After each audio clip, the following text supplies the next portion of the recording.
오늘 하나님께서 우리에게 주시는 말씀은 누가복음 4장 1절에서 13절 말씀입니다.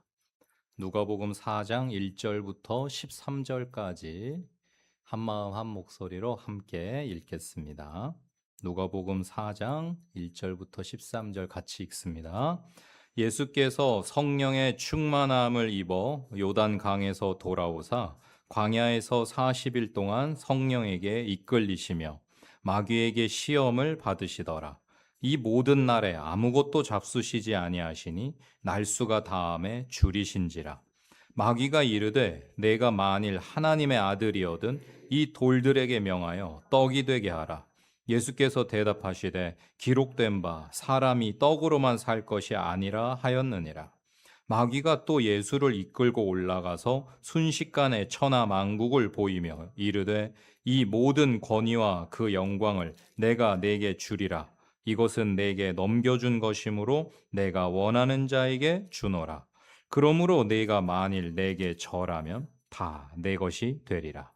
예수께서 대답하여 이르시되 기록된 바 주 너의 하나님께 경배하고 다만 그를 섬기라 하였느니라. 또 이끌고 예루살렘으로 가서 성전 꼭대기에 세우고 이르되 내가 만일 하나님의 아들이거든 여기서 뛰어내리라. 기록되었으되 하나님이 너를 위하여 그 사자들을 명하사 너를 지키게 하시리라 하였고 또한 그들이 손으로 너를 받들어 내 발이 돌에 부딪히지 않게 하시리라 하였느니라. 예수께서 대답하여 이르시되 주 너의 하나님을 시험하지 말라 하였느니라. 마귀가 모든 시험을 다 한 후에 얼마 동안 떠나니라. 아멘. 오늘부터 우리는 시험산을 여행하며 예수님께 이 세상을 살아가며 어떻게 사단 마귀의 공격으로부터 승리할 것인지를 배우려고 합니다. 예수님이 시험 받으신 이 시험산의 위치는 정확하게 언급되지 않지만 학자들이 연구해 볼 때에 여리고 위편에 있는 사막처럼 생긴 민둥산이 아닌가 추정하고 있습니다. 그러니까 여리고 부근일 가능성이 가장 크다라고 생각하시면 될 것 같아요. 십자군 시절에 십자군이 이 산을 콰란타나 산이라고 불렀습니다. 콰란타나 산 무슨 뜻이냐? 40의 산이라는 뜻입니다. 예수님이 요한에게 세례를 받으시고서 성령에 이끌리시어 40일 동안 시험을 받으셨다라고 성경이 말하고 있습니다.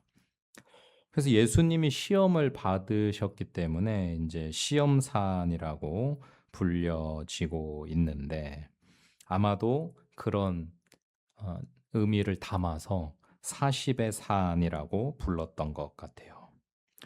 오늘날에는 도보나 케이블카로 오를 수도 있게 되어 있고요.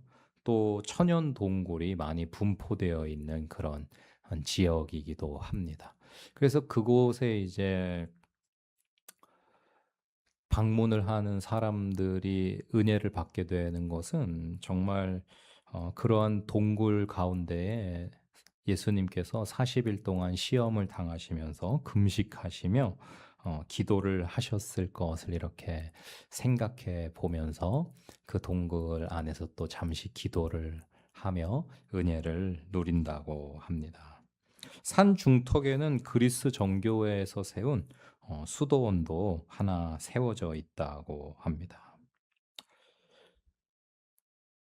나무 한 그루 없는 민둥산, 그 척박한 곳에서 예수님은 마귀의 시험을 이기시고 물질과 권력과 명예로부터 자유를 얻으셨어요.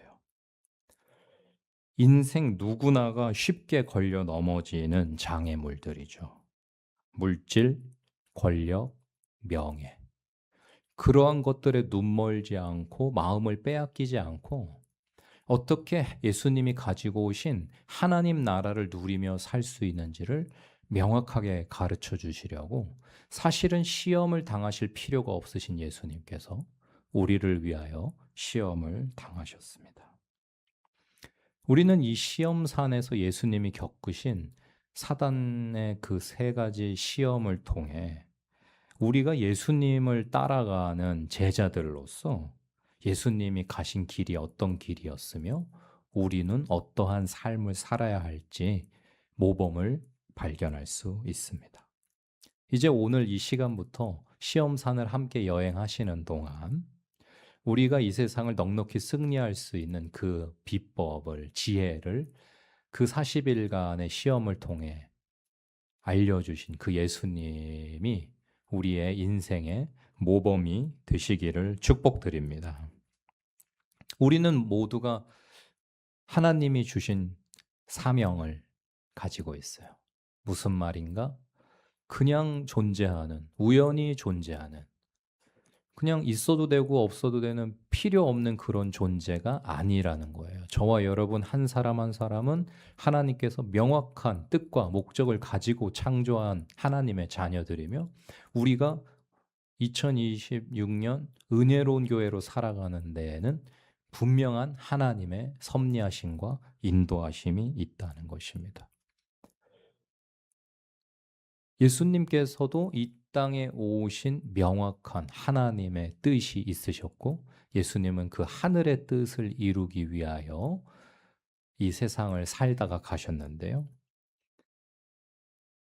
그 공생애를 시작하시기 전에 먼저 광야로 가셔서 시험을 통과하시는 과정을 거치십니다. 그것은 우리의 인생의 어떠함을 예수님께서 보여주시는 것이에요. 우리가 하나님의 자녀로 창조되어서 부르심 받은 하나님의 특별한 존재들로 사랑받는 자녀로 이 세상을 살아가지만 아무 문제가 없는가? 시험이 없는가? 우리가 하늘의 거룩한 뜻을 위해 살아가니까 하느님마다 잘되고 복되고 승승장구하는가? 아무런 시험과 유혹이 없는가? 그렇지 않다라고 하는 것을 예수님께서 우리에게 보여주시는 것입니다.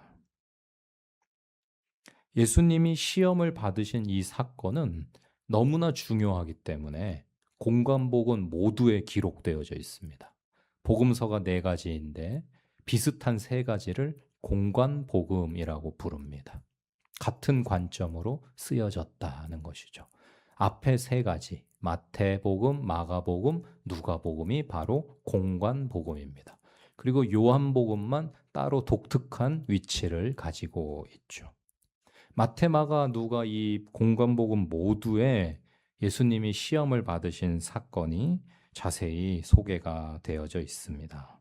그만큼 우리에게 너무나 중요한 내용이라는 뜻이죠. 이 시험 사건에는 예수님과 사탄, 두 주인공이라고 할 수 있는 예수님과 사탄뿐만 아니라 성령님, 천사, 들짐승, 그리고 광야가 나오고 있습니다. 예수님이 시험을 당하신 이 사건은 어떤 그냥 육적인 사건뿐만 아니라 영적인 사건뿐만 아니라 인간계, 동물계, 자연계, 창조의 모든 세계가 어우러져 있는 우주적인 사건이라는 것을 보여주는 거예요. 그래서 뭐 그냥 육적인 존재인 들짐승도 나오지만은 천사, 영적인 존재인 천사도 나오고요. 성령님도 나오시고 또 광야라고 하는 그 배경이 어떤 의미를 가지는가를 묵상해 보시는 것도 참으로 유익하실 것입니다. 세례를 받고 요단강에서 올라와 기도를 하실 때 하늘이 열리며 비둘기 같은 성령이 예수님께 임하셨어요. 성령 충만을 입은 예수님은 곧바로 광야에서 시험을 받으십니다. 우리가 생각할 때는 야, 성령 충만함을 받았으면 이제 앞으로 좋은 일만 있을 것 같잖아요. 성령이 비둘기같이 임하셔서 함께 하시는다고 하면은 우리는 어떤 나쁜 일, 문제와 염려와 시험, 고난 이런 거는 이제 안 찾아올 것 같잖아요. 하는 일마다 잘 될 것 같고 성령 충만하면은 막 성령의 열매만 맺고 뭐든지 승리할 것만 같죠. 그러나 그렇지 않다는 것을 우리에게 분명하게 보여주는 것이 세례 이후 찾아온 광야에서의 시험입니다. 우리 삶에 바로 적용할 수 있겠네요. 우리 청년들이 이 자리에 있는 우리 다빈 형제도 설인자매도 불과 어제까지 캠프에 다녀왔어요. 2박 3일 동안 교회가 함께 모여서 먹고 자고 하면서 말씀을 배우고 함께 기도하고 서로 사랑하고 교제하면서 천국과 같은 시간을 보냈어요. 성령이 충만한 시간이었을 거예요. 그러면 그렇게 캠프에 가서 2박 3일 동안 하나님 나라를 배우고 거룩한 생각을 하고 서로를 사랑하는 것을 배우고 났으면은 이제 오늘부터 계속 문제도 없고 근심도 없고 있던 문제도 다 해결되고 좋은 일만 생기고 하는 일마다 잘 될 것 같잖아요. 내가 다른 바쁜 스케줄들을 다 뒤로 하고 하나님을 최고의 가치로 여겨서 캠프에 참여했다가 왔으니까 내 인생이 잘 되겠지, 좋은 일이 일어나겠지. 그런데 꼭 그렇지 않다는 거예요. 사단의 시험과 유혹은 죽을 때까지 혹은 우리 주님이 다시 오실 때까지 계속이라는 거를 보여주는 것이 바로 세례 이후에 바로 찾아온 사단의 시험이에요. 그러니 내가 2박 3일 동안 캠프에서 그렇게 충만했었는데 이제 정말 말씀대로 살리라고 다짐했었는데 어떻게 내가 캠프 끝나고 바로 다음 날 오늘부터 또 오늘 내가 말씀대로 못 살았지? 내가 오늘 또 왜 못된 짓을 했지? 왜 내가 나쁜 생각을 했지? 원래 그런 겁니다. 너무 나는 정말 왜 이럴까 하실 필요 없어요. 원래 그런 거예요. 하나님도 우리를 향해 신실하시지만 사단도 절대 포기 안 합니다. 우리가 캠프에 참여해서 충만하고 비전을 가지고 돌아오고 이제는 내가 남은 인생을 주님께 바치겠다고 헌신하고 왔다고 공격을 멈출까요? 절대 그렇지 않습니다. 우리가 주님을 사랑하면 사랑할수록 우리가 말씀에 뿌리를 내리면 뿌리를 내릴수록 더 교묘하게 더 치밀하게 더 치명적인 방법으로 계속해서 공격하고 유혹하는 것이 사단이라는 것을 기억하시면서 남은 인생을 늘 깨어서 주님과 함께 말씀과 기도로 선한 싸움을 싸워 나가시는 의의 병사들이 되시기를 축복드립니다. 무슨 말이냐? 방심하면 안 된다는 거예요. 무슨 말이냐? 이제는 나는 안저라고 교만하면 안 된다는 거예요. 내가 이 정도 됐으니까, 내가 이렇게 이제 성숙했으니까, 내가 이렇게 성경을 많이 아니까, 내가 캠프에도 참여했으니까, 내가 매일 말씀 묵상하니까, 나는 시험 안 들어. 나는 어떤 상황도 나는 감사할 수 있어. 기뻐할 수 있어. 그러면 얼마나 좋겠지냐마는 우리 인간은 그럴 수가 없는 유한하고 연약한 어리석은 존재예요. 그래서 언제나 주님의 도우심이 필요합니다. 겸손하게 오늘도 주님 없으면 못 살아요. 도와주세요. 임마누엘 하나님으로 저의 삶에 함께 해주세요. 성령님 도와주세요 하면서 말씀과 성령으로 무장하고 전신갑주를 취하고 하루하루 순간순간을 살아가야 승리할 수 있는 존재. 하나님이 안 계시면 승리할 수 없는, 생명을 지킬 수 없는 물을 떠난 물고기 같은 존재가 하나님 없이 살아가는 인간이라는 것을 기억하시면서 캠프에서 충만함을 받고 돌아오신 우리 청년들 포함 우리 모두 날로 더욱 하나님을 신뢰하며 주님을 꼭 붙들고 살아가시는 복된 인생 되시기를 축복드립니다. 예수님은 성령님에 의해 광야로 가셨어요.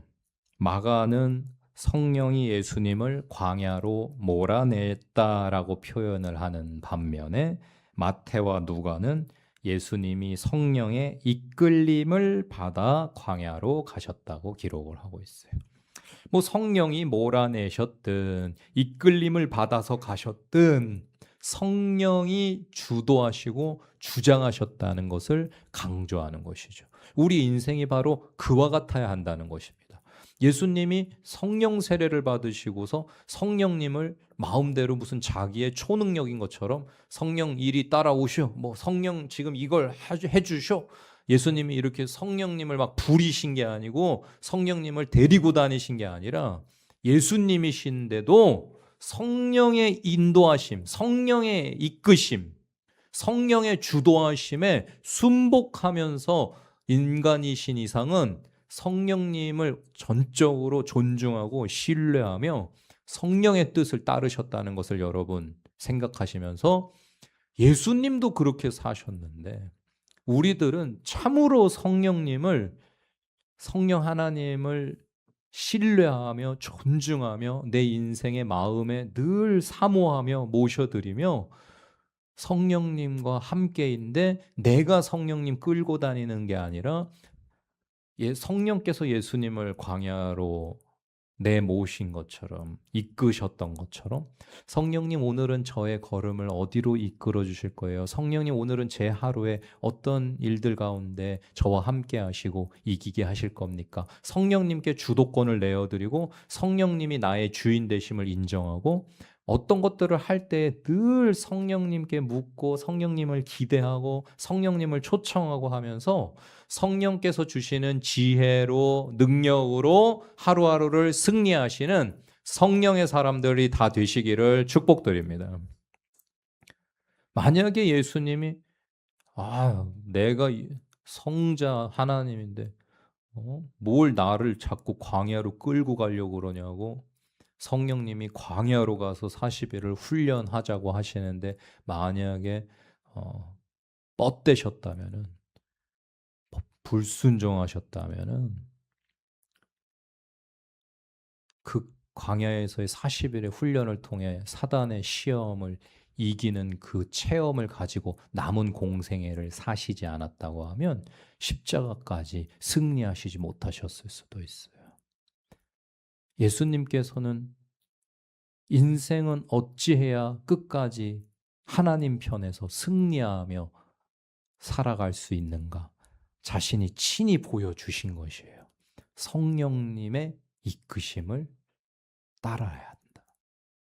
여러분 오늘 하루를 사시면서도 모든 결정을 하시고 행동을 하시고 생각을 하시고 말을 하실 때에 성령님을 따르셨습니까? 성령님을 늘 생각하고 있었기에 늘 함께란 걸 인지하고 있기에 어떤 걸 결정해야 될 때 내가 혼자 결정했나 아니면 성령님의 지혜를 구했나? 여러분 앞으로 살아가시면서 더욱 양육과 훈련을 통하여 자라가실 때에 언제나 성령님과 함께이며 성령으로 충만하며 자연스럽게 숨쉬는 것처럼 성령님의 지혜를 성령님의 뜻을 묻고 그 뜻을 기뻐하며 비록 내 뜻과 다를지라도 예수님 생각에 성령 세례 받으시고 나서 바로 말씀 가르치시고 싶었을 수도 있어요. 그런데 성령께서는 광야로 가야 된다고 하실 때 그 뜻을 따르셨던 것처럼 우리도 내가 원하는 것과 성령께서 원하시는 것이 다를 때에 내 생각과 다르더라도 성령님의 뜻을 귀히 여기며 그 뜻을 따를 수 있는 저와 여러분이 다 되시기를 축복드립니다. 가면은 사단이 시험할 거란 걸 성령님 알고 계셨죠. 그런데 왜 예수님을 보호하시지는 못할 망정? 사단이 저기 광야에 지금 기다리고 있으니까는 저기로 돌아가자고 뭐 이렇게 피할 길을 내주시는 게 아니라 뻔히 거기 가면 사단이 유혹하려고 기다리고 있다는 걸 아시면서 성령께서는 왜 예수를 광야로 이끄셨는가? 우리는 아니 하나님이면은 모든 걸 다 아시면 전지전능하시면 뭐 못하시는 게 없으신 하나님이시면은 내 인생에 문제가 생기기 전에 피하게 해주셔야 되는 거 아니야? 아니 그런 고난은 시험은 고통은 문제는 하나님이 나를 사랑하시면은 안 당하게 해주셔야지 되는 거 아니야? 라고 생각할 수 있어요. 예수님이 하나님 앞에 불평하고 투덜거릴 수 있는 것이죠. 아니, 하나님 아버지, 제가 지금 아버지의 뜻을 이루려고 이 세상에 와가지고 이 인간으로 이 고생을 하고 이제 십자가에서 죽어야 될 판인데, 아니 무슨 이런 시험까지 당해야 되겠습니까? 제가 기분 나쁘게 자존심 상하게, 내가 하나님의 아들인데, 내가 성자 하나님인데 사단에게 시험이나 당하고 있어야 되겠어요? 아니 이런 거는 그냥 좀 하나님이 피하게 해주셔야 되는 거 아니에요? 이런 건 좀 알아서 해결해 주셔야 되는 거 아니에요? 제가 왜 이 꼴을 당해야지 됩니까? 왜 이 문제 앞에, 이 고통 앞에 서야 되나요? 라고 하실 수가 있겠죠. 얼마든지 우리처럼. 그러나 예수님은 그리 하시지 않았습니다. 하나님께서 성령님과 함께 허락하신 것이라면 반드시 나에게 유익하며 복이 되며 하나님의 나라와 뜻을 이루는데 꼭 필요한 것이기에 지금 이 길을 가라 하는 것임을 아셨기 때문이죠. 무슨 말이냐? 성자 하나님이신 예수님은 성부 하나님을, 성령님을 온전히 신뢰하셨던 것입니다. 저와 여러분도 인생을 살아가며 원치 않는 순간들을 만나게 될 것입니다. 하나님 계시면 이런 꼴 안 당해야 되는 거 아닌가? 내 인생에 이런 문제 없어야 되는 거 아닌가? 그러나 그런 순간들이 하나님이 계심에도 불구하고 주어졌다고 한다면은 내가 왜 이런 상황을 맞닥뜨려야 되는가라는 질문보다는 이 상황을 나를 만나게 하심으로, 이런 고통을 당하게 하심으로, 이런 문제를, 이런 어려움을 겪게 하심으로 하나님이 나에게 깨닫게 하시고자 하는 게 뭔가, 나를 어떤 모습으로 빚어가고자 하시는 것인가, 앞으로 어떤 멋진 일을 계획하고 계시기에 나에게 이러한 시간을 허락하신 것인가를 물으실 수 있는 저와 여러분이 되시기를 축복드립니다. 사탄은 그곳에서 예수님을 시험했지만 하나님은 광야에서의 40일의 시간을 통해 인성을 입으신 하나님이시지만 온전히 인간이시기도 한 예수님을 훈련시키시는 시간이었던 것입니다. 십자가까지 끝끝내 승리하시기 위해서는 반드시 훈련의 시간이 필요함을 하나님은 알고 계셨습니다. 하나님은 그래서 은혜로운 교회도 계속해서 훈련시키고 계십니다. 저와 여러분의 가정마다, 저와 여러분의 인생은요, 정말 하나님이 이루고자 하시는 그 뜻을 이룰 수 있는 복된 존재가 되기 위해서, 우리가 이 세상의 빛과 소금이 되기 위해서 하나님이 지금 훈련하고 계시는 중이라는 것을 여러분 기억하실 때에, 훈련은 좀 훈련다워야 훈련이고, 또 마쳤을 때 성취감이 있고, 또 훈련이 훈련다워야 그 훈련을 마치고 성장이 있고 성숙이 있고 강해지는 것이죠. 훈련하자고 해놓고서는 그냥 대충 훈련 같지도 않게 때우고 넘어가고 그러면 아무런 성장도 성숙도 강해질 수도 없다는 것을 여러분 기억하시면서, 내 인생의 요 타이밍이 좀 힘든데, 이 문제는 조금 버거운데, 그것이야말로 정말 나를 강하게 하며 나를 성숙시키는 훈련의 시간이라는 것을 여러분 믿음의 눈으로 바라보시고 입술로 고백하시면서 그 시험을 잘 통과하고 하나님의 뜻을 이루며 영광을 돌릴 나의 미래를 상상하시면서 그 힘든 훈련의 시간을 넉넉히 이기실 수 있는 우리 모두가 되시기를 축복드립니다. 성경의 위대한 인물들은 모두 광야의 시험과 같은 연단을 받았습니다. 모세도 광야에서 시험을 받았고요. 바울도 회심하고 나서 아라비아 사막에서 훈련을 받는 시간을 거쳐야 됐어요. 그 어떤 인물도 훈련의 시간이 없이 하나님의 인물로 살아갔던 사람은 없습니다. 단 한 사람도 없어요. 아브라함도 그랬고요. 뭐 누구 한 명 훈련의 시간이 없었던 사람? 그런 인생은 없어요. 제 아무리 다윗이라도 솔로몬이라도 다 훈련의 시간이 있었어요. 저와 여러분도 똑같아요. 하나님이 참으로 사랑하시고 귀히 쓰시려고 하는 사람일수록 훈련이 힘들 수 있고요. 훈련이 길 수 있어요. 그냥 군대 갔다 오면은 보통 훈련만 받으면 돼요. 그러나 특전사로 정말 엄청난 임무를 수행할 수 있는 군인이 되려면 엄청난 훈련을 받아야 돼요. 일반 군인들이 받는 훈련만 받아가지고 절대 특전사의 임무를 수행할 수 없어요. 그러니 혹시 우리 은혜로운 교회가 받는 훈련이 우리가 다른 교회들을 볼 때 왜 우리 교회는 다른 교회들보다 이렇게 더 많이 힘든 것 같지? 왜 더 오래 힘든 것 같지? 하나님이 맡기실 특수한 임무가 있으신가 보다. 하나님의 마음을 헤아리고 하나님의 뜻을 구하시면서 연단을 위한 광야를 거부하지 않는, 오히려 그 시간을 즐길 줄 아는 멋쟁이 성도들이 다 되시기를 축복드립니다. 기도하겠습니다.